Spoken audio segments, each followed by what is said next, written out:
Hi, I'm Mark. And I'm Valerie, and we're at my home. So today we're going to take a first look at our new Amazon Echo Show 10. This is it. This is the Echo Show 10. Look at this. Watch this.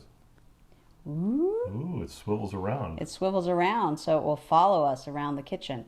And this is a really cool upgrade to the one we've been using.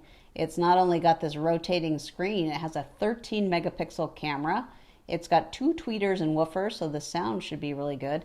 And what's really cool is that it includes a Zigbee smart home hub, so it can control all the Zigbee devices that we have in our house. That's pretty neat. And the thing that's interesting about this is it has a camera, and you can turn the camera off. You can see a little white dot saying it's off. And it's a physical shutter. It's not electronic, so you know it's shut off, You right? definitely know it's shut off. Yeah. So we're going to go ahead and we're going to set this up downstairs in our kitchen, and we'll come back and do a full review. Thank you. Thanks.